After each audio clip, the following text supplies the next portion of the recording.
Exclusive. U.S. firms may get nod to restart Huawei sales in 2 to 4 weeks. Official.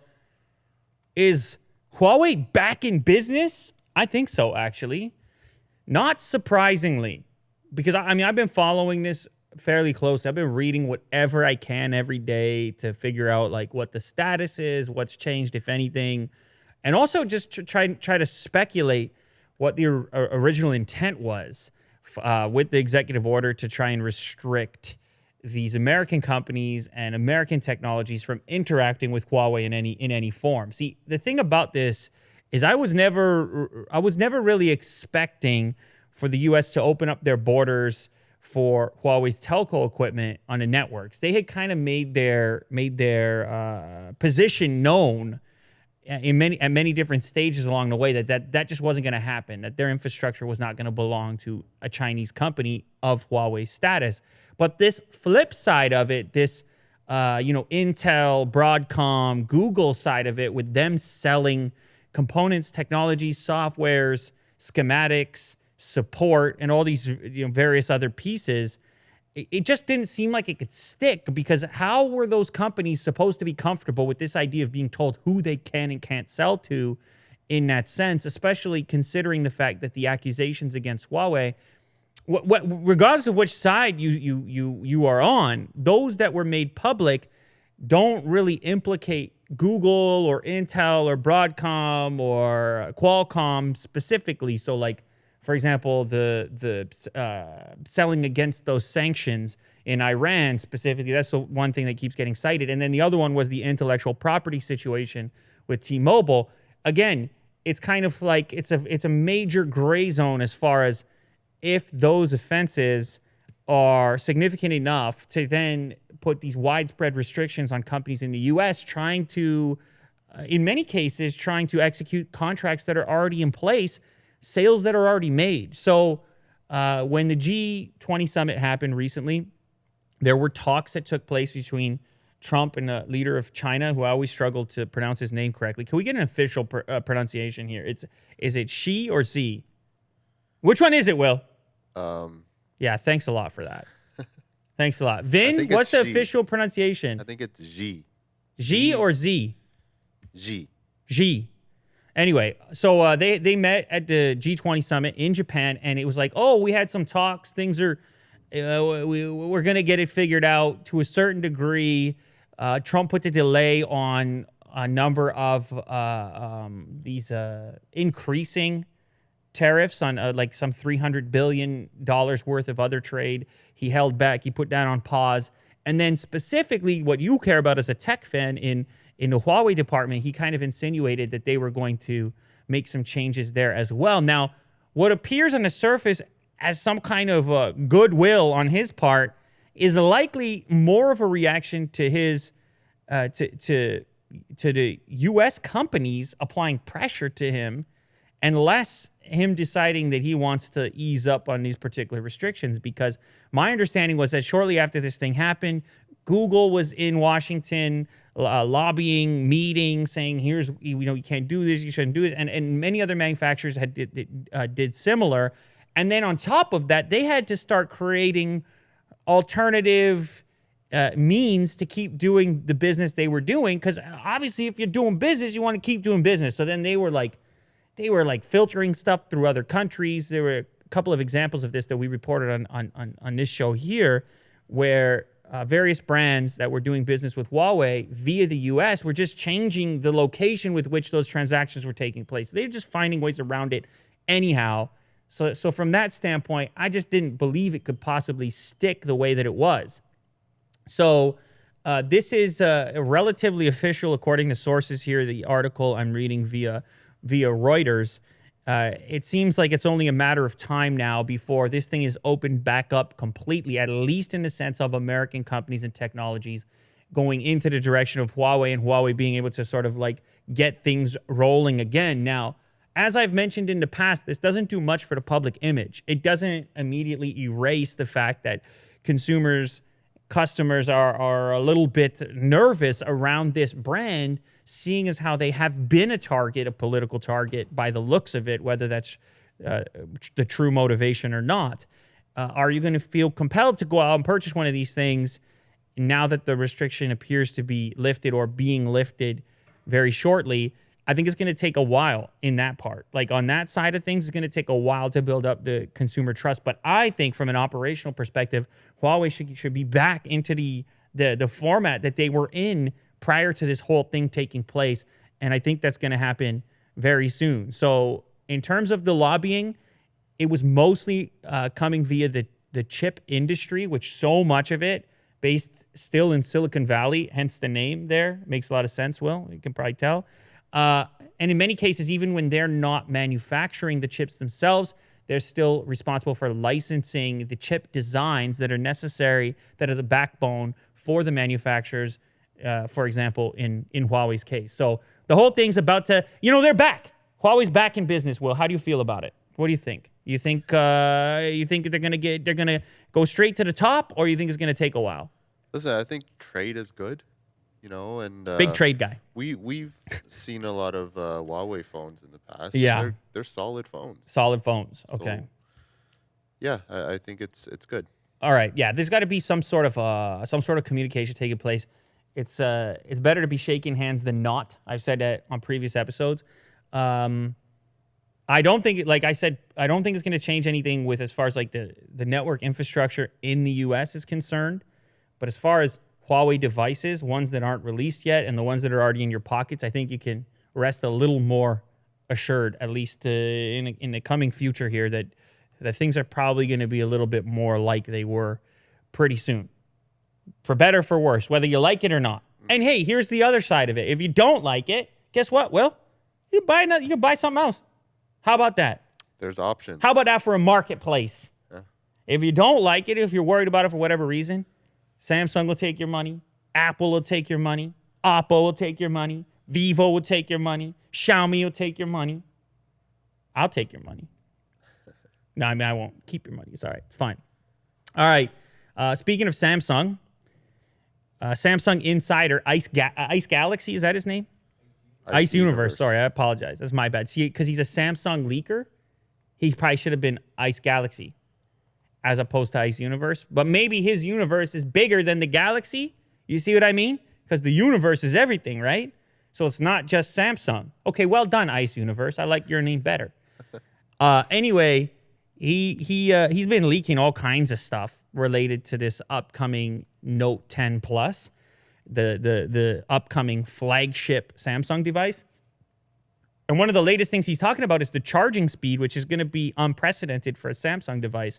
He claims that the Galaxy Note 10 Plus is going to support 45-watt wired charging and 20-watt wireless charging. The crazy thing here is 25-watt wired charging is like a recent development in Samsung's world and the smartphone world for that matter. So 20-watt wireless charging is big, especially for wireless charging fans like myself. Of course, it will probably require a different wireless charger as well to go with it. I don't mind picking up a few of those to get the speed benefit. But then on the wire, 45 watts is a pretty staggering figure. Now, the only device I think we've seen beyond that is an Oppo device with the Super VOOC.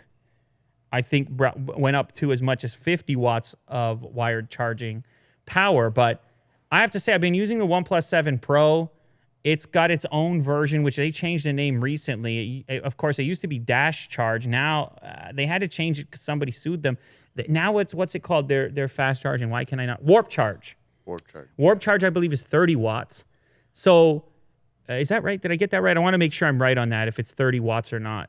I think so. They call it 30. So yeah, Warp Charge 30 on the OnePlus 7 Pro. So anyway, so to go from 30 to 40, I mean, we're talking about some really fast charging coming up. If Mr. Ice Universe is correct, I believe he is. I mean, like, he's been on in the past with this kind of stuff. And we have seen 25 watt chargers with the S10 5G. So you would expect an improvement there. And this is especially interesting, Will, on a device like the Note series, which previously has put a huge emphasis on battery life. Pro-style users, big form factor, big battery. And so the bigger the battery, as you know, the longer it takes to charge. And so adding that extra wattage in there, getting yourself up to 45 watts on the wired, 20 watts on the wireless, I mean, that's this is what everybody's asking for, really. It's that type of utilitarian advancement, battery tech, charging tech. You're going to use it every single day. That feature is going to come in handy for you, potentially every single day. And the best part about it, it's in the background. You don't even notice it. You just pop it into the car charger or the home charger or the wireless charger. I'm assuming they'll have a proprietary version of each of those capable of delivering that extra power. And you're just going to see your number boost faster. And then you're going to have less anxiety. Yeah. I'm a big fan of big batteries. You're a big battery guy. Yeah. You know, at the end of the day, it's like 10 or 11. Your battery's at 5%. You know, with a smaller phone, it's anxiety inducing. There it is. It's anxiety. Well, I have to say, the top up thing was never a thing that I did up until this phone right here with the Warp Charge. Oh. It was part of my cycle to plug it in every night. And then I started to care about my sleep a little more. And so I didn't bring the phone to bed, actually. Oh. And it would sometimes sit on some table elsewhere and not be charging. I wouldn't have it charging next to my head. And with this device, the OnePlus 7 Pro with the Warp Charge 30, it charges so fast, I'll just pop it in the morning while I'm making a coffee, and all of a sudden you're at 50% battery life. Like, it's crazy fast. It changes the behavioral structure around your phone. You don't feel as tethered to it, like it needs to go everywhere you need to go because you're constantly You know what I'm saying? That's how it travels to bed with you, because you're like, well, what if it's not charged tomorrow? So now you're thinking about your phone's got a whole different character in your head as opposed to, I'll just pop it in here and there and I'll be okay. So it is changing my behavior around smartphones, and I think it's becoming a bit more organic. I'm happy about it. I like it. Are you still using wireless charging? No, this doesn't have wireless charging. Oh, it doesn't? That's the most annoying thing about it. The OnePlus 7 Pro, no wireless charger. OnePlus, just do it already. I get it. It was like, they have stood their ground on this because they were one of the first with the really fast charging, or at least marketing it. And so they're like, look, we don't believe wireless charging is not fast enough. But now, look, if Samsung truly puts out 20-watt wireless, now you don't have that excuse anymore. Right. Because now it's crazy fast anyways and convenient. So it's the reason I'll eventually switch from this, honestly. If you add wireless charging to this, then what else what are you looking for? What are you complaining about? Granted, I still want to try that Sony phone that we showcased recently. Xperia. Yeah, the Xperia 1. Yeah, the Xperia 1. I'm going to switch to that next upstairs. And then that one doesn't even have wireless charging. So I'm just angry in general. Granted, I'll have this new Note series before you know it. So I'll probably be jumping on that. I may have to skip over this one because that Note series comes out. It's so many phones, guys. Sticking with Samsung for a minute, on a negative side, I got an email, a couple of emails. People said, ads were showing up on their Samsung devices. I was like, wait a minute. I did a story fairly recently on ads showing up on Huawei devices. They were from Booking.com, I think, and they were like travel ads.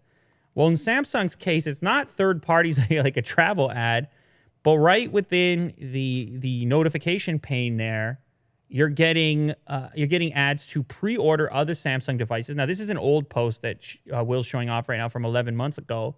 The email that I got was like a day or two old, and it's an advertisement for a Galaxy Tab 5e for 3,500 rupees. I should mention that the individual sending these in to me via email is based in India. So if you're in India, maybe you can check your Samsung device, see if you're getting similar ads or not. And then the other ad was for Samsung Pay. And so it was a bit more offensive because it was like, get a new credit card. I don't know if Will has it there or not. Apply now to suit your lifestyle, get credit cards. Like, come on. You get the ad, you're going about your business. You scroll down to see if your significant partner, if your wife, if your child tried to get in touch with you, whoever it is, an uncle, an aunt, and this is what you get credit cards. It's a bit offensive. So it turns out this has been a thing that's been going on for a while, because I looked it up and here we are on Reddit from 11 months ago, and someone said, hey, Samsung's now sending ads straight to my notifications. So I did a little bit more research, and it turns out that if you just blast through the original setup process in certain markets, one of the boxes that will be checked by default is one that allows Samsung to send ads through in this fashion. To me, that's not a place I would ever want ads. I understand the necessity of ads, but in this kind of location here where it's, that's where your important actions take place and a very utilitarian location, it's a bit offensive to have it stuck right there. So what you're going to want to do is uncheck that box where you set up the new device here. Keep an eye out and look closely during the setup process. There is a box that enables Samsung and basically where you agree to have these ads fed through to your device. And who would want that? Who would agree to that? Who would be like, that sounds like a good idea? Nobody here. We just finished talking about it. Nobody wants that. So then you get to your next stage, which is like, should users have to do that by default? Maybe it should be the other way around where they have to check the box manually to say, hey, that's something that I want. But of course, then no one would do it, or very few people. Fewer people than Samsung would do it. But the other thing, it seems to be affecting certain markets more than others based on the emails I received and what I could find online. And I just think Samsung is not a cool move. Like, I don't know. I just don't like it. They're not the only ones that do it, by the way. Apple does some version of this, I think, when they launch a new device. They ping some of the older devices. People were sending me iPhone XR upgrade ads that were popping up on their phone saying, hey, you should get rid of your current phone. And Apple was referencing the phone they were on. In other words, they knew it was an iPhone 6. Yeah, something like this. Your new iPhone is ready. Choose iPhone XR or iPhone XS and speed through your iPhone upgrade program. So it was a push notification via the Apple Store app. They're kind of the same thing. And I think that they're equally offensive. Maybe that one less because you do have the Apple Store app installed. So like you gave that app those permissions as opposed to sneaking it in during the startup of the device itself. But ultimately, I feel like companies should be clear about this. And I think if the user ends up having a bad or poor experience, it won't manifest immediately. You won't have the analytics to track how much it bothers them. But next time around, they might be like, hey, Samsung keeps bugging me with that stuff. I'm going to consider another brand. So like, I just feel like you ease up on this stuff. And for all the pre-orders you're going to get via this style of notification, there's something uneasy about it. I can't say I'm a fan of it. Speaking of not being a fan of certain things in tech, we have an exploding iPhone. Oh.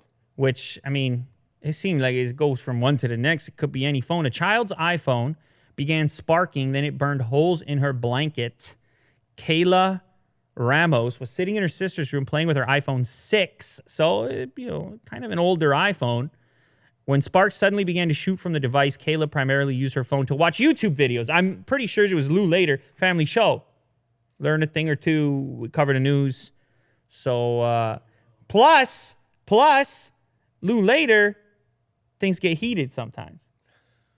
You see that, Will? Yeah. You understand something like that, Will? Things get heated sometimes.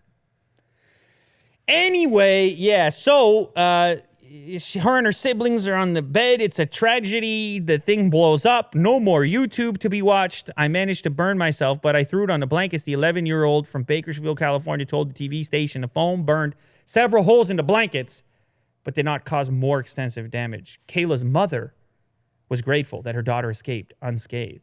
This could have been my child. She could have been on fire. She could have been hurt. Anyhow, they reach out to Apple, and you know what Apple says? They say, hey, send that back to us.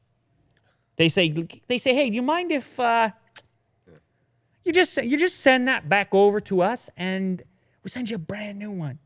We'll send you the latest one. Okay, you send us that old iPhone 6. We'll get you new. We'll get you an iPhone XS Max. No lawsuit here. They say, hey, Kayla, what do you say you get a bigger screen in the house for you and your sibling? Hey, Kayla, what do you say? YouTube kids, you want to watch? Yeah, we'll pre-install it for you. Mm-hmm. Here in iPhone XS Max. What do you like? You like that fancy gold color? Bit better than the old iPhone 6 you got there. That's what starts to happen right away, Will, because it's a bigger picture. Apple needs to get that phone back home so there's no investigation poking around. What caused it? What kind of defect? Let's sue them because they got what? How many billions? Well, trillion? They got a trillion, okay? Boatload. They got a boatload. That's even better. Willie Doo. What a time to be alive, ladies and gentlemen. Willie Doo, he's picking up. He's got it under control. He figured it all out. You understand? He's got the moves. X, Y, B, B, up, down, square, whatever he's got to do. He got it figured out now. So I could just leave the show now. He's got the boatload figured out. Don't do that. So anyhow, they reach out. It's in limbo right now. There's no official lawsuit or anything at this point. But the mom, the way she's talking is kind of like, hey, make it right. Because she says over here, this could have been my child. My child could have been caught on fire and she could have been hurt more. And I'm glad she's okay. You see that type of wording there, Will? Mm-hmm. It's like, you're talking about my child right now. You want to try to put a value on my child, Will? Is that what you're trying to do? Yeah, Well, exactly. It's not really your child. Yeah, I didn't think so, Will. I didn't think so. Look, the mom said she admitted to charging the phone a lot, which might have caused overheating. So Well, she yeah. kind of was honest about it. Well, I mean, look, Will. You know? Everybody's charging their phones. Exactly. You know. You just got fired up right there. Exactly. Everyone charges their phones. So Yeah, I don't think we don't expect them to explode. You charge your phone, you know. yeah. Look. There's enough of these phones out there. I'm not trying to say it's specific to. I did a story, a week ago on what was it? It was a OnePlus device that blew up, and we saw the Samsung device blow up. It's a ratio thing. You got to have a limited number blow up, or at least a limited number of these news stories before it becomes a real fiasco. But these batteries are relatively volatile, it turns out. And there's a ton of iPhone 6s out there. I think it's still the number one iPhone in the world right now. I think it's actually the 6. So there's a ton of them out there. But listen to this line right here at the very end. They asked the girl, they say, what do you think? How upset are you? She said, it's not that bad, Kayla told 23 ABC News. I get to hang out with my sisters more. I get to hang out with my family more. This is her response to having lost her iPhone. Well, what a twist to the story. The family rekindles. They connect. They bond in the absence of the phone. And what does this say about the phone? The phone was between them. Mm-hmm. Is this for the greater good, the exploding phone in this particular case? Who knows what reality may have been like? Yeah. This phone survives. It's more YouTube. It's mind-numbing. It's YouTube Kids. Who knows what's being watched? It's not Lou Later, that's for sure. She becomes a TikTok celebrity. There you go. Exactly. And instead, I get to hang out with my sisters more. I get to hang out with my family more. Or maybe that's just her way of taking a shot back at Tim. Tim tried to burn the house down, and she comes back with, yeah, well, I don't need it anyway. I got sisters. Yeah. I got a family. The phone tried to take my family away. Yeah, it is. You see? Yeah. So, anyhow, phones explode. It happens. Pretty much every phone. No phone is immune. If it has a battery, it can explode. There you go, ladies and gentlemen. News flash. Apple will reportedly fund Apple-exclusive podcasts. Apple execs have reportedly reached out to media companies. So did you know that we're a media company, Will? Are we? Yeah, we are. Oh, okay. We're a media company, and Apple, they reached out. They offered us $12 million to exclusively release this show only on Apple devices. Sounds lucrative. That's right. Did you sign the deal? Yeah, that's right. Oh, okay. Yeah. So this is we the last. belong to Apple. So this is the last episode that's going to be on YouTube. Okay, you understand? And not only is it going to be an Apple exclusive podcast, it will only be available on Apple devices from now on, and it will only be available on Apple devices inside of the Apple Store. So this is anyway. Listen. There's a war going on, a battle going on in the podcast arena because podcasting, it exploded. And for the longest time, it was just this kind of like side gig for Apple. They're like, I don't know, we got podcasts. Who cares? It kind of like developed slowly and over time. And it was just this appendage to the iPod, hence the pod part of the podcast.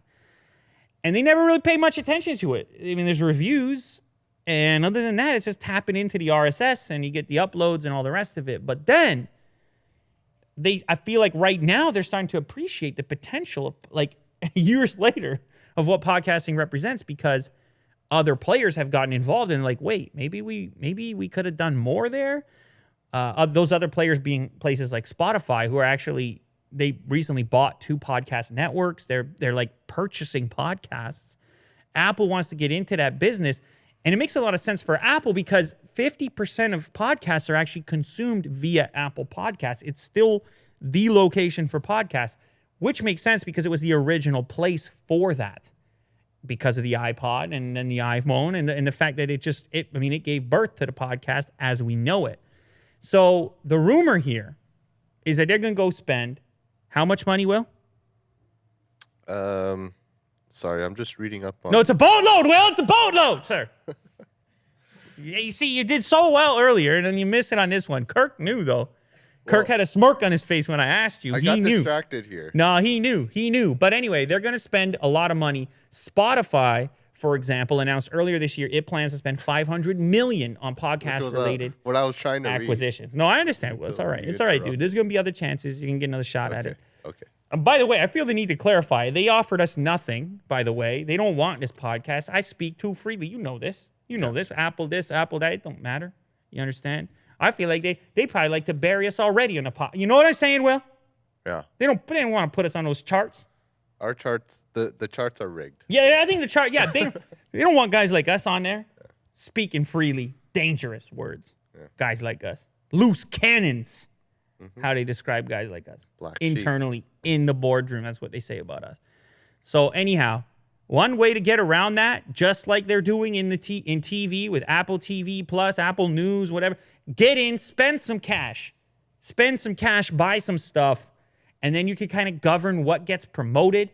You can shape the conversation to a certain degree when you have ownership in those departments, and that's what they're aiming at by the looks of it. It's a new move, Apple becoming a content company, a services company, moving a little further away from the origin story. See, the podcast for them were a bonus for the hardware for the longest time. Now, a business focus by the looks of it. And I should mention this article, a nice little article here, by the way, on The Verge, which details some other things happening in podcasting, including a premium podcast service called Luminary, which launched this spring. They had a bunch of celebrities come in there with a free trial, and the concept was that you would then subscribe for a monthly fee after that, and these would be premium podcasts, and they wouldn't have to be ad supported because there's ads in podcasts.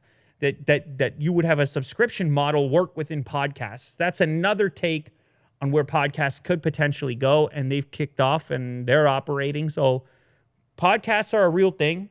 The monetization landscape obviously set to change. $500 million being spent on Spotify. Apple could drop $500 million, not even notice. Mm-hmm. They drop $500 million walking down the street. They wouldn't even notice. Well, do you think that these companies will have control over the podcast? No. What they're going to say? No, because you remember the rumors that came out around the Apple TV Plus stuff? The rumors were like, Apple's coming in here, they're cutting the raunchy scenes and they're cutting the violence. Yeah. They're like, it's not very Apple-esque. It can't be, Will. I'll tell you why. They're still trying to sell you a dream. They're trying to sell you the Apple logo. They're trying to sell you the white store with the wood desk. They still got to sell you the device, so they got to be kind of generic in their presentation. You can't make too many strong statements without offending the wrong people. Yeah, that's what I mean. Like, they're going to actually censor. Of course they would. It's their content. They would choose what they think is entertaining enough, but still best represents the brand and isn't going to compromise them in any way. Because you can imagine they make some risky content. It's not like they're HBO. They're still Apple. So if you put the Apple badge on it, people start to associate that risky stuff with the brand. Right. And those two things don't go too well together, much like advertiser-friendly content on YouTube. You start getting too risky, and whether it's compelling content or not, advertisers are like, look, it might be good content, but we just can't be associated because the association in and of itself changes the perception of the actual thing. So all of a sudden you watch some violent thing that Apple made, you get negative feelings, whatever, risky feelings, whatever, you're not super comfortable. Then subconsciously you see that same badge, that same name on a nice, shiny device, and you might bring that sentiment forward with you. It might be embedded within you. They try to keep their distance when things get a bit sketchy. This is why content companies are content companies, and they're typically not trying to sell you hardware for the most part. Anyhow, interesting nonetheless. And the one takeaway here is it kind of insinuates that that podcasting as a platform is undervalued right now. Undervalued in the sense that the biggest players, Apple being one of them, Spotify being one of them, are looking to get into it. So that goes to show you that it's a big deal. It's on the come up, which seems crazy this long after they originally launched. It seemed kind of crazy. Did you notice that Twitter got redesigned? Well, they redesigned the website. I don't know if yours is actually redesigned or not. I opted out of it. You opted out of the redesign? But I think in time you won't have a choice. Why did you opt out? I'm curious. Why did you opt out? Or is that just your way of doing things? Yeah. You're just not an early adopter. I see. Old habits. Well, I feel like I should let people know, for those that didn't see it yet, because not everybody even got the prompt yet. Eventually, everyone will have it, whether they like it or not, which is the reason I opted in. I'm like, all right, let's check it out. But I feel you. On YouTube, I don't opt into new things right away because it's too critical for me. Twitter, I felt like I could get away with it. I don't mind the new interface. It's obviously heavily inspired by the mobile app.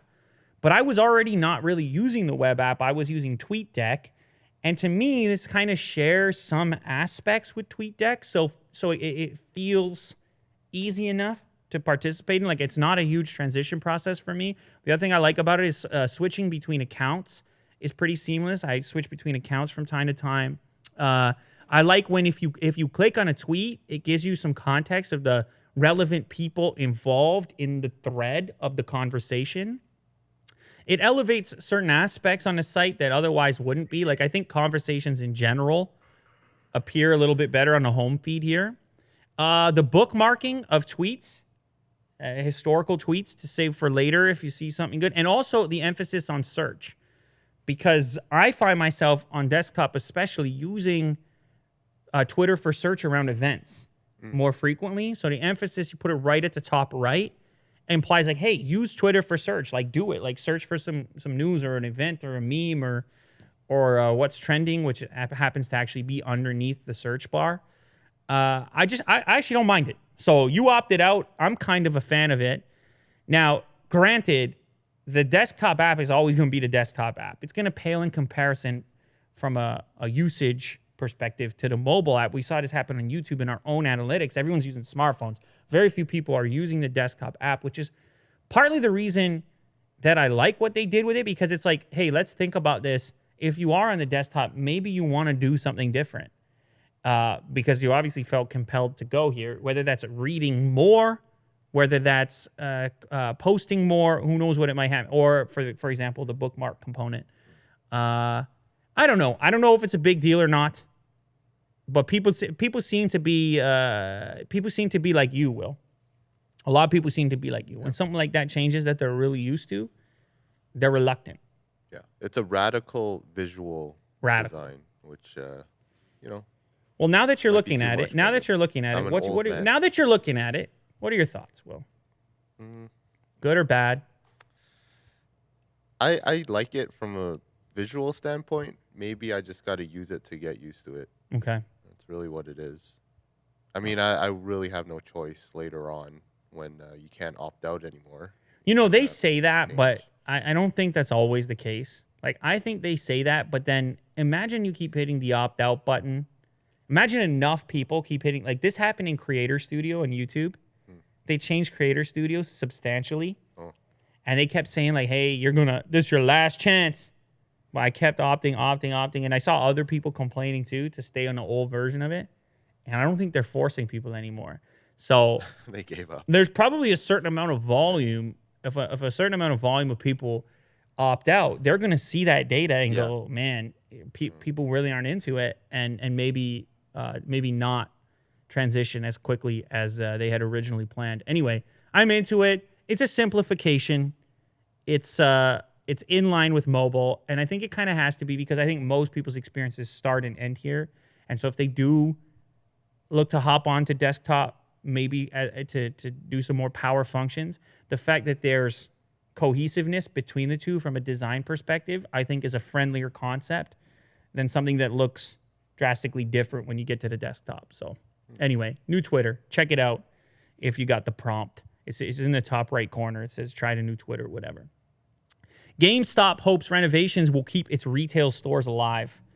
Well, before even reading into this, no, it won't work. I feel bad.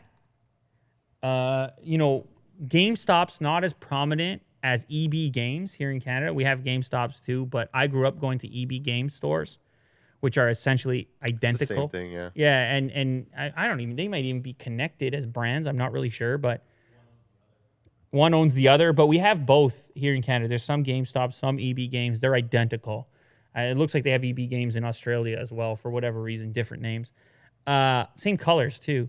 Anyhow, listen, guys, it's over. I mean, it's sad, but it's over. This is the blockbuster moment. HMV? Yeah, or the HMV moment. Like we can't hold on to this. We all have the nostalgia. You have the gigantic retail footprint. We can't do this. We can't pretend. Like, I understand you might want to have a physical copy of a game. Okay? You can make that argument. Some people say, I don't want to download my games, which is maybe step one. But then, if I want to order a physical copy, why am I not just getting it off Amazon? What am I doing? Why am I not just ordering the physical copy? Like, this is such a niche. The funnel is shrinking for reasons to go rapidly. And even myself, I was originally, I remember when the original Xbox One stuff started happening, and it was the heat online, and people were like, this is crazy. We need to have our physical media. How dare you? Or if I want to bring a game over here or resale, I want to resell a game, is a huge topic of conversation. It's like so many things in life, Will, where the convenience eventually prevails regardless. And now I'm downloading games. It's too convenient. I'm just downloading the game. I'm curious, are there still people waiting in line for game launches? Oh, I'm sure there's some. But what they really want to do is just go hang out with people who are enthusiastic like they are. It's kind of like a ritual for them. It's a ritual, and there's a few bucks to be made, but it's not enough to support the gigantic retail footprint, as far as I'm concerned. Well, anyway, nonetheless, they're going to try, because that's what you do, I guess, as a company. You try, and they teamed up with some high-end designers, Will, on a pilot program to renovate stores and give them a place in the video gaming culture. They want these places to be like hangout spots where gamers get to go and like try games and converse and like be gamers and whatnot. Which it sounds good on paper, but like as far as I can tell, the whole benefit of gaming is that you don't have to go anywhere. Except for E3 maybe. I don't know. Like, you can converse online. That's it's so easy. You put the headset on, Will. You've done this. Oh, yeah. You talk to people. You don't need to physically go somewhere. You want to play the game and converse. And anyway, the other element that they can add to this, or that they're going to add to this, and actually I think is a good strategy, is retro gaming and hardware. So like that's one area where if you're into retro gaming and the nostalgia around that stuff and that hardware, there's really no substitute. Physical place, go talk about it, maybe resell it. Around the corner over here, shout out Microplay. Quick shout out Microplay around the corner. Or AC Games, sure. Yeah, on just off Bloor Street there. The retro gaming culture is on a come up, kind of like vinyl records, for example. But I still think even that is limited, right? Because it has a place for us, but it ain't gonna have a place for the next gen.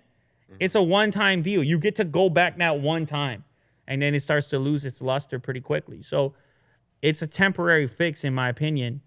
I don't know what else they can do. They could become maybe gadget stores. I think they tried that to a certain degree. Also, maybe repair places. Maybe replace like phone screens and stuff like this. Or maybe you become one of those distribution points where people that can't ship to their house for some reason could ship like packages there, gaming related for later pickup. I don't know, Will. I'm trying here. I'm trying to think. I think we all have warm and fuzzy feelings around the idea of the game store. But I'm going to go out here and just feel, if I'm being honest, I think the days are numbered big time. I think the days are numbered big time. Not just for GameStop, but for a lot of retail enterprises in general. And it's just a consequence of the place we're at right now with online shopping. It's just so easy, Will. I pop on, it's over here, it's 2 seconds, it's no stress, it's no looking around. It could have something to do with the point I'm at in my life, but in general, I feel like convenience wins, and I feel like the convenience factor is lacking here in this department on this side. So we'll see what they do. Keep an eye out for these redesigned stores. I think they're going to close some stores, and the redesign, the concept stores, is only going to be a handful. But if you pop into one, you keep an eye out. All right. Tesla Model 3 has been the best-selling EV in the U.S. this year by a huge margin. So we've got a list here, actually, of the top 10 electric vehicles being sold currently. This is on Business Insider. And I'm not surprised at all that the Model 3 is at the top of the list for obvious reasons. The most affordable Tesla ever, suits the most people, the scale of it, the size of it, the value proposition. So it leads the list. Now, as I said in a recent video, actually the sales of the Model S and X are dipping. They're not as hot as they used to be in the presence of the Model 3. Some people are selecting that. But it's really, the really surprising part of the story is just how dominant Tesla is in EVs in general. They occupy 3 of the top 5 spots, and you're playing against the biggest automakers in the world, and they still haven't really caught up and put up big numbers. So the website estimates that Tesla sold 67,650 Model 3s in the U.S. through June, over 7 times the sales generated by the next best-selling vehicle, which was their very own Model X. You see that? So 7 times more. So it's basically the Model 3 and then everything else. The Model 3 is the electric car if you're looking strictly at the numbers. Amazingly, you got to go down to 8,700 units, I believe is the number. Yeah, 8,200 units to get to the first Chevrolet, which is the Bolt EV. It's a kind of crazy situation. They're all losing money still by the looks of it. It's hard to make money with these particular products, which is part of the reason I think the traditional automakers have been so slow to adapt. Even though they have boatloads of cash sitting around, who wants to lose money? You could sell people a gas vehicle, tried and true, profit margin baked into it, and you can convince people that that's a better deal, at least cost to performance for the time being. You could convince people of that. But it does seem inevitable that this electric transition has to take place. And so the investment is starting to roll down to those other brands, and I do expect them to climb up this list. For the time being, it's Tesla and everyone else, and it's the Tesla Model 3 and everyone else. Once again, it's 67,650 units on that one model. The Model S, 7,000 units. It's almost 10 times more Model S's. Model 3s. Well, it's supposed to be the most affordable, so Elon Musk is doing something right. Oh, most definitely. Yeah. Most definitely. I mean, they still got to figure out the profit thing. That's for certain. And electric vehicles in general are up as well. If they can start to pile together some of those profits, then we might be onto something right here. But anyway, the Tesla stock is down today, 2.78 points, minus 1.1%. So I don't know. Well, what can I say? By the way, have you heard of this new Lotus car? Hypercar. It's an EV. Wow. Speaking 2,000 about horsepower. It's just a really cool looking car, but it's funny here. It says that it can fully charge the car in 9 minutes. Whoa. But apparently there isn't a charger, which is a 800 kilowatt charger, to charge it within 9 minutes. It hasn't been invented yet. Wow. So in theory, it could charge up to 9 minutes. In 9 minutes. I see. It's a concept vehicle. Right. However, there's a target price between 1.5 and 2 million euros. Yeah. Which equates to 1.8 to 2.5 in US currency. Yeah. It says that there are chargers here that can actually charge up to 80% in 12 minutes. which is pretty cool. That's very cool. It's like getting gas. But the $1 million car thing, I mean, Yeah. it's not going to, you'll never see one. Let me see the interior picture. It's actually, hold on. Oh, it looks, you want to It know looks something? really It cool. looks inspired by the Tesla Roadster, to be honest. Mm-hmm. It looks very similar. I mean, maybe even better. But the steering wheel, they got that same rectangular steering wheel. Mm-hmm. I mean, it looks cool, obviously. It looks amazing, Will. This video only has 12,000 views. You guys should go check this out. This thing looks bananas. It's the Lotus Avija? Avidja? Avija? I don't know. That J could be a ha or a ja. Yeah. But it is a British company, so I don't know. Next up, Will, have you heard about these Juul vape things? They're so popular. I think Jack uses it. These are so popular. They came out of nowhere and took over the whole smoking world, vaping world. I don't know. And recently the CEO came out and he said to parents, "I'm sorry." He apologized because he's taking all kinds of heat these days from regulators that are saying, "Hey, we have an epidemic." Apparently, they say they have a teen vaping epidemic, where some astronomical percentage of high school students using these things quietly in all circumstances. And the thing is, I mean, I think a lot of people don't know these have a very high nicotine content. So they're super addictive, possibly even more addictive than cigarettes is the claim here. And there's a documentary coming out. CNBC is going to investigate the e-cigarette debate in a documentary called Vaporized. And in the meantime, they put out this article here that suggests that Juul is being used by 21% of high school students. Did you hear that number? Did you hear that number? That's like 1 in 4. 21% of high school students vaped last year, and that's on a federal survey. Think about the number that didn't answer that accurately, right? Not everyone's going to admit to it. Is it just Juul specific? No, the question was vape specific, but Juul owns 40% of the market, right? Like, so Juul is the market as far as, and they own 40% of the vaping market, the e-cigarette market, but it's likely much higher amongst high school kids because it's the most marketed and the most available, right? They have the biggest distribution chain. You can walk into a gas station and this is the brand that you see. Now, they also took a lot of heat because they had this ad campaign when it first launched, which was the people looked very young in the ad campaign. And they were forced to take the ad off the air. And now they say, hey, we kind of regret that ad as well. It was colorful. They went after social media people, but they actually ran this like an ad on TV with very young, like cool, old school cigarette style advertising, which they were allowed to do because this market isn't really regulated to the same degree that the cigarette market is yet.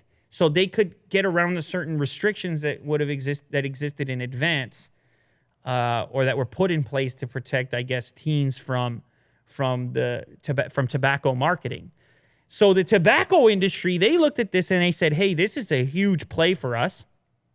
And they went and invested massively in Juul. This company, Altria, which is the top U.S. cigarette company, invested $12.8 billion into Juul for 35% stake in the company.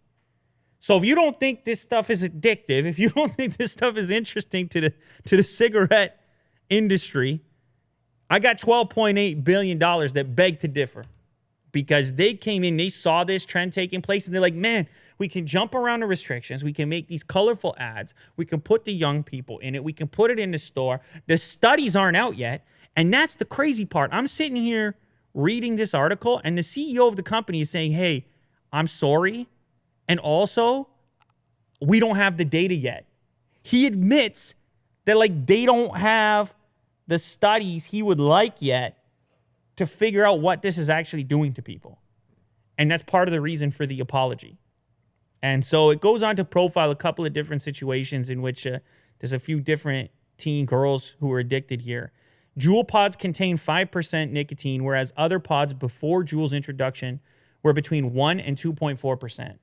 So in some cases, the Juul pod could be 5 times more nicotine than the existing e-cigarettes that they replaced. Now, the company has recently introduced lower dosages with 3% nicotine for some of its flavors. But the other part about the reason that this was attractive to young people is the flavors they put out. They put mango, watermelon, all this stuff, which you can imagine being attractive in a convenience store or gas station to a particular clientele, particularly a minor clientele. So anyway, it's like a lot of things. It's like a lot of things that are out there. Benefits, drawbacks. Some people say, hey, this has helped me quit smoking. And I'm convinced it's better than smoking. I'm not saying I am. I don't know. But a lot of people seem to be on board with that. And so for those people, it appears to be super helpful. But that little entry point allows the company to go and take that inch and go a mile and say, hey, this is helping people, so we're going to market it like crazy. But if you were trying to get people off of cigarettes, then why does your advertising look like that? That doesn't look like trying to get people off cigarettes. That looks like trying to get people on Juul. You see what I'm saying? Mm-hmm. It looks like you're looking for new customers because she hadn't even been on on the planet very long, Will. So she didn't have time to get addicted to cigarettes yet, and she's got the Juul, and she's looking cool. She's biting the Juul, you see. Yeah. So it's tough, man. It's a tough one to figure out. Humans should be able to do whatever it is they want to do, but we all seem to agree that minors shouldn't, which is the reason you put these restrictions in place. And then you say to yourself, well, hey, they're not allowed to buy it. But then you say, well, then how are 21% of high schoolers saying that they do? And you start to realize you have a problem. And then you start to look at the marketing. Then you start to look at the leadership of the company. And then you start to ask the remaining questions. So I'm actually going to watch this documentary, by the way, because I'm curious about it. These things took off. But it's like everything in life. Well, nothing is free. You understand? If you enjoy doing something, you should examine it because it may have a downside. And that goes for almost everything. I don't care if it's a Juul pod or an ice cream cone.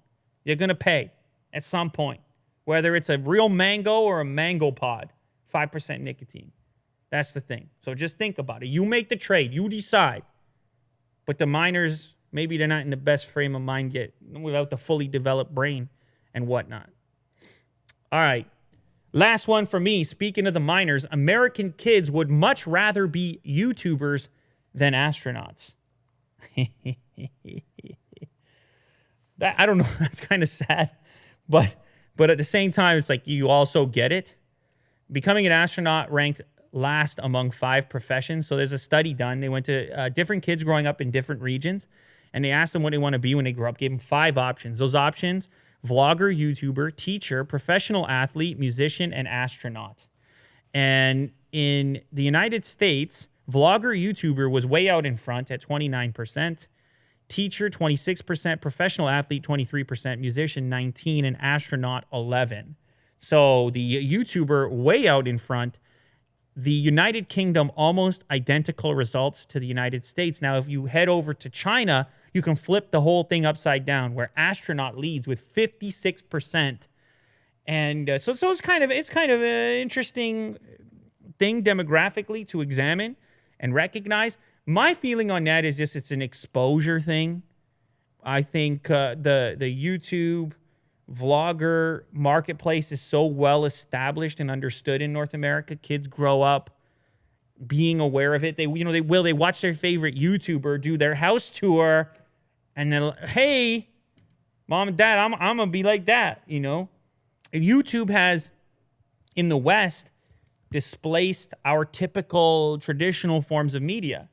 So maybe you used to see that professional athlete in that light, or the astronaut, or maybe you used to see the musician in that light when you would pop on MTV. Like when we were kids, we'd pop on MTV or Much Music here locally, and that would be the thing you wanted to entertain. The guy who had a car and the girls or whatever it was that he had going on. And his title to get that was musician. Now you boil it down, you get onto YouTube, it's even more powerful because the people you're watching kind of seem like you, and there's lots. It seems to be an endless amount, so you think it's a thing that's attainable. And so you write it down. Now, obviously, these are youngsters. Things are going to change for them as they grow up. But it's an interesting finding nonetheless. 3 in 10 American and British children replied that they wanted to be YouTubers or vloggers, careers making videos on the internet for fame and fortune. You understand that, Will? They want the... I think, you know the other thing? I think they understand how hard it would be to be an astronaut. It's a lot of work, man. It's a lot of work. And they might just be like, hey, why would I put myself through all that? Now, there's a couple of other interesting questions on the same survey here. Most kids everywhere think humans will live either in outer space or on another planet, and most say they would want to go themselves, but kids in China are more optimistic and willing. 96% of Chinese kids think humans will live in outer space or another planet, and 95% would want to go themselves. Look at that. Instant. That's a huge number. That's a high percentage. Whereas in the UK and the US, it's between 60 and 70% for both of those questions. So China's into space. Maybe that's the takeaway here. The Chinese kids are into space. Another potential explanation for this is the fact that the US already put their flag on the moon, went to space to a certain degree. Yeah. Other countries haven't done that to the same extent, might not have the same history and be looking to do things like that with their very own flag. So that could be another reason. But nonetheless, Will, who would have thought? They want to be YouTubers. They want to be like you, Will. Oh. They want to be like you. Flattering. Yeah, I want to sit right there. I mean, it's not really They're coming for you, Will. Yeah. The kids are coming for you. Anyway, what do you have today? You got something good, or you want to head straight to your top question? It's up to you. I thought, did you want to do trending? Oh, God. Okay, fine. Open up trending. It's the new segment. I'm supposed to do it. I got to break it down. Oh, okay. Dude, perfect. I can handle this. Not bad. Yeah, you can play it. I haven't watched it. You can play it real quick. RC airplane battle. Dude, perfect. Wait, dude, they got the planes. They shoot the planes. Number 1 on trending. 7.1 million views. 339,000 thumbs up. Wow. Speaking of YouTube kids, I mean, look, this is a kid's playground right here. If you're 11 years old, you're like, wow, look at these guys. They got airplanes, epic battle. They're playing. It's got all the fun elements, very advertiser friendly, very YouTube, and it's a bit of fun. You know, I would fly one of these. Oh, that's cool. They got paintball guns. They're trying to shoot down the plane, and the other guy's trying to avoid them while using the VR headset looking thing, or augmented reality type of thing there to pilot the plane. And the video feed is rough. And look, he survived. Okay, cool. All right, they got a little challenge going on. They're having fun with airplane battles. If you don't know who Dude Perfect is, it started as Trick Shots. It's a group of guys. I believe they're in Texas. They have a bunch of fun together. And before it was like basketball shots, golf shots. They still do that kind of stuff. But now it's advanced into these more elaborate experiments and games and challenges that they play. Like I said, you're an 11 or 12-year-old. This is a dream come true. This is the Fantasy Factory. That was a show, right? Mm-hmm. Fantasy Factory? Yeah, that was a show. Dick.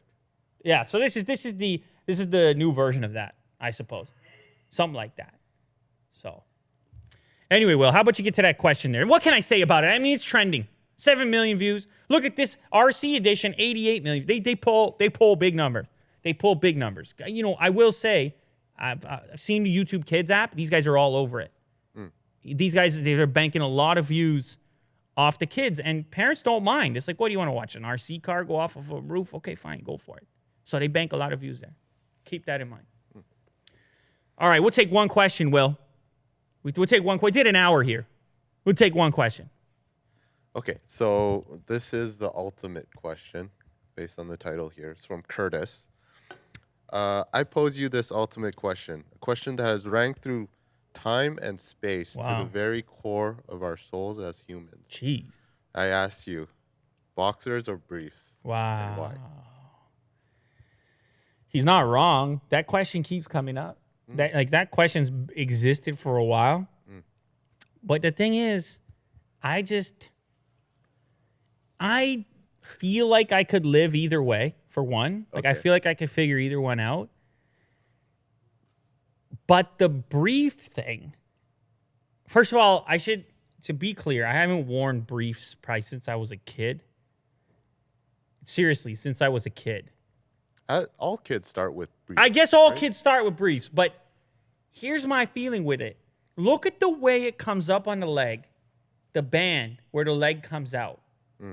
It's gonna hit you on the inner thigh. It's gonna irritate. I can't get with it. I can't figure that out. For me, I can't have that in there. I can't have the irritation. Well, I'm getting hot. Yeah. I just can't see myself doing it. So I moved to the boxer brief because a boxer itself, like a real boxer, which I did used to wear at one time, is too bulky. The pants going over top, you're crunching, you're bunching. You're crunching and bunching. No, Will, you can go to the actual underwear I'm wearing right now. If you go to Saks right now, it's a titanium to platinum, maybe. You can find it.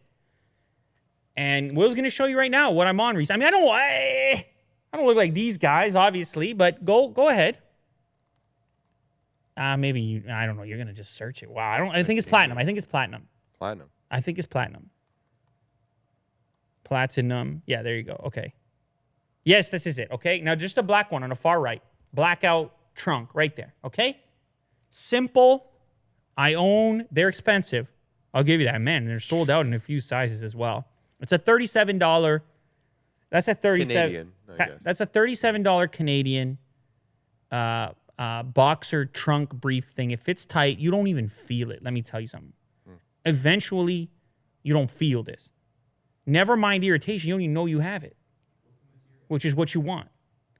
It's a modal, isn't it? What is it? Karen Specs. Maybe go to Karen Specs. Moisture wicking modal. It's a modal, obviously. And this is their top of the line. This is Saks top of the line. This is not an ad. Saks should reach out to me because I picked this on my own. So Saks should be on here. Saks should be on here because I wear this every day. I pick up packs, pick up 6. And one thing I will say, I know they're expensive. I get it. You're looking at this. You're like, what am I going to... I'm spending $37. They last. So far, so good. They look the way I bought them. And, of course, it's Saks. You get the ballpark pouch. It's a comfy thing. Easy to take care of. So I invest. I invest in underwear. But it's definitely not a brief. It's this type of layout. It's a boxer brief. And the modal, by the way, I should mention, the fabric, I guess I can be sensitive at times. And that fabric is like no other fabric. It is so, you don't even feel it. It is not abrasive. Because I had the wool ones as well at one time. Okay. And they're great for heat management, but the fibers, you feel them. You can feel those fibers. These fibers are invisible. That's like Spider-Man fibers on there. It's like I got the suit on, you know? I should wear a whole suit of that stuff. Anyway, there you have it. We did it all. We said it all. We saw it all. What a time to be alive. Platinum. We're wearing platinums these days, Will. You should pick up a pair. Saks is going to get in touch. Lots of things happened in the world. American kids, they want to be YouTubers, not astronauts. We're kind of like astronauts. Well, we go to the moon every day. Sort of, every so often. The youngsters, they're too addicted to the jewels. We need the studies. We got to check the studies. It's going to take some time. But the youngsters, they're, 20%. Tesla's selling a lot, at least in the electric car segment. They got 3 of the top 5 selling models, and it's the Model 3 and everybody else. GameStop is done whether they like it or not. It's unfortunate. I'll shed a single tear. I don't doubt it. There's a new Twitter. Will doesn't care about it. In the Apple department, they're trying to make their own podcast. They're not paying us a dime for this that we got going on right now. Huawei is back, Will, so Huawei fans can rejoice. I really feel like this is it. They're back. Give it a week, 2 weeks. They're getting the latest Google on there. Google can't wait, man. It's better business. Business wins. Convenience wins. We talked about it before. There was an exploding iPhone, but they got a fresh one on the way. I think things are going to be fine. And what else do we have? We have Samsung bringing some heavy charging to the next generation Note to the tune of 45 watts via wire and 20 watts via wireless. That's coming to us from Ice Universe. What a time to be alive, Willie Doo. Don't you agree? Mm-hmm.